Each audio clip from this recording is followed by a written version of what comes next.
ಆತ್ಮೀಯ ವೀಕ್ಷಕರೇ, ತಮ್ಮೆಲ್ಲರಿಗೂ ಸ್ವಾಗತ. ಇಂದಿನ ಈ ಒಂದು ವಿಡಿಯೋದಲ್ಲಿ 10% ಪಿಂಚಣಿ ಹೆಚ್ಚಳದ ಕುರಿತು ಒಂದು ಲೇಟೆಸ್ಟ್ ಅಪ್ಡೇಟನ್ನು ತಮ್ಮೊಂದಿಗೆ ಶೇರ್ ಮಾಡ್ತಾ ಇದ್ದೀನಿ. ವಿಡಿಯೋನ ಸ್ಟಾರ್ಟ್ ಮಾಡೋಣ ವೀಕ್ಷಕರೇ. ಅದಕ್ಕಿಂತ ಮುಂಚೆ ನೀವು ಕೊಡುವ ಒಂದೇ ಒಂದು ಲೈಕ್ ನಮಗೆ ಸಪೋರ್ಟ್ ಆಗಿರುತ್ತೆ.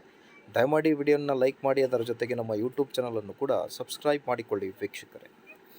ರಾಜ್ಯದ ನಿವೃತ್ತಿ ಸರ್ಕಾರಿ ನೌಕರರಿಗೆ 10% ಪಿಂಚಣಿ ಹೆಚ್ಚಳ ನೀಡುವ ಕುರಿತು ಮತ್ತೆ ಚರ್ಚೆಗಳು ಜೋರಾಗಿವೆ. ವಿವಿಧ ನಿವೃತ್ತ ನೌಕರರ ಸಂಘಟನೆಗಳು ಸ್ಕ್ರೀನ್ ಮೇಲೆ ಗಮನಿಸ್ತಿರ್ಬೋದು ನೀವು ಮಾಹಿತಿ. ವಿವಿಧ ನಿವೃತ್ತಿ ನೌಕರರ ಸಂಘಟನೆಗಳು ಹೆಚ್ಚುವರಿ ಜೀವನ ವೆಚ್ಚವನ್ನು ಪರಿಗಣಿಸಿ ಪಿಂಚಣಿಯಲ್ಲಿ ಹೆಚ್ಚಳ ಮಾಡಬೇಕೆಂದು ಸರ್ಕಾರವನ್ನು ಆಗ್ರಹಿಸಿವೆ. ಸಂಘಟನೆಗಳ ಪ್ರಕಾರ ಪ್ರಸ್ತುತ ಬೆಲೆ ಏರಿಕೆ ಮತ್ತು ವೈದ್ಯಕೀಯ ವೆಚ್ಚಗಳು ಹೆಚ್ಚುತ್ತಿರುವ ಹಿನ್ನೆಲೆಯಲ್ಲಿ ನಿವೃತ್ತಿ ನೌಕರರು ಆರ್ಥಿಕ ಬರವು ಹೆಚ್ಚಾಗಿದೆ. ಈ ಕಾರಣದಿಂದ ಕನಿಷ್ಠ 10% ಪಿಂಚಣಿ ಹೆಚ್ಚಳವನ್ನು ಜಾರಿಗೆ ತರಬೇಕೆಂದು ಒತ್ತಾಯಿಸಲಾಗಿದೆ. ಸರ್ಕಾರದ ಮಟ್ಟದಲ್ಲಿ ಈ ಕುರಿತು ಪ್ರಾಥಮಿಕ ಚರ್ಚೆಗಳು ನಡೆದಿವೆ ಎನ್ನಲಾಗುತ್ತಿದೆ.